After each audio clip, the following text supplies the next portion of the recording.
தமிழகத்தில் கட்டடங்களின் கட்டுமானம் எந்த விகிதத்தில் இருக்க வேண்டும் என்பதை தளப்பரப்பு குறியீடு அதாவது ஃப்ளோர் ஸ்பேஸ் இண்டெக்ஸ் நிர்ணயிக்கிறது.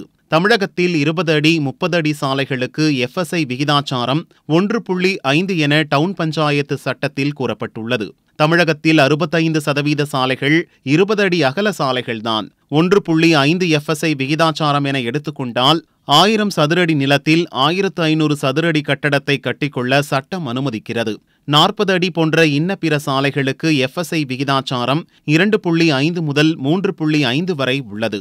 3.5 FSI விகிதாச்சாரம் பெரிய கட்டடங்கள் மற்றும் அபார்ட்மெண்ட்டுகளுக்கு பொருந்தும். FSI குறியீட்டில் 43 ஆண்டுகளாக எந்த மாற்றமும் கொண்டுவரப்படாமல் இருந்தது. கடந்த ஏப்ரல் மாதம் தமிழக அரசு ஒருங்கிணைந்த கட்டிட வளர்ச்சி விதிகள் என்ற கொள்கையை உருவாக்கியது. அதன்படி 1.5 FSI விகிதாச்சாரத்தை 1.75% உயர்த்தியது.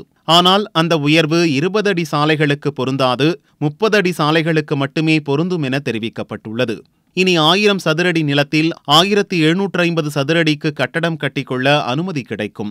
அதிக அளவில் ஏழைகள் வசிக்கும் 20 அடி தெருக்களுக்கு இது பொருந்தாது என்ற அரசின் முடிவு நியாயமற்ற செயல் என அடுக்குமாடி குடியிருப்போர் மற்றும் வீடு கட்டுவோர் சங்கம் குற்றம் சாட்டுகிறது. சென்னையிலிருந்து கன்னியாகுமரி வரைக்கும் ஒரே சீரான வளர்ச்சிக்கு இந்த ஒருங்கிணைந்த கட்டட வளர்ச்சி விதிகள் மிக யூஸ்ஃபுல்லாக இருக்கும். ஆனால் இந்த ஒருங்கிணைந்த கட்டட வளர்ச்சி விதிகளில் நிறைய குறைபாடுகள் இருக்கிறத நாங்கள் சுட்டி காட்டியிருக்கோம். இப்பொழுது தரைத்தளம் முழுவதுமே பன்முக பயன்பாட்டு தளம்னு செகண்ட் மாஸ்டர் பிளானில் கொடுத்துட்டாங்க.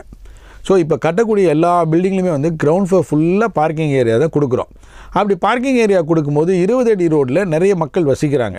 இவங்களுக்கு எந்த ஒரு திட்ட வளர்ச்சியிலையும் ஒன்றும் சம்மந்தமே இல்லாமல் அவங்களுக்கு மட்டும் கிடையாதுன்னு சொல்கிறது தவறு. ரெண்டாவது 1.75 FSI இருந்து 3 மாடி கொடுத்து கீழே கிரவுண்ட் ஃப்ளோர் ஃபுல்லாக பார்க்கிங் கொடுத்தீங்கன்னா அவங்க வண்டி அது உள்ளே விட்டுக்கு போகிறாங்க. ரெண்டாவது எதனால் 20 அடி ரோடை வயலேட் நார்ம்ஸை வயலேட் பண்ணும். 20 அடி ரோட்டில் வசிக்கக்கூடிய மக்களுக்கும் ஒரு நார்ம்ஸ் கொடுத்து தானே ஆகணும். தமிழகத்தில் 20 அடி சாலைகளே 65%க்கும் மேலாக உள்ளன. வெளி மாநிலங்களில் FSI விகிதாச்சாரம் 2.5க்கு அதிகம் என்பதை கருத்தில் கொண்டு FSI விகிதாச்சாரத்தில் மாற்றம் கொண்டுவரப்பட வேண்டியது காலத்தின் கட்டாயம் என்கிறார் மணிசங்கர்.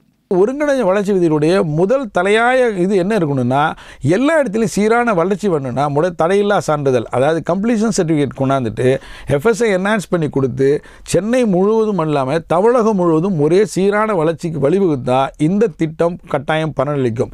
அப்படி இல்லை அப்படின்னு சொன்னால் திருப்பி இதே மாதிரி அன்ஆத்தரைஸ் கன்ஸ்ட்ரக்ஷன், அதாவது ஒருத்தர் ஒரு மாடி கட்டிக்கிட்டு வித்துட்டு போயிட்டு இருக்காங்க, ஒரு பக்கம் ஒருத்தர் வீடு கட்டிக்கிறாங்க. இந்த ஒருங்கிணைந்த வளர்ச்சிக்கு இது உதவாது.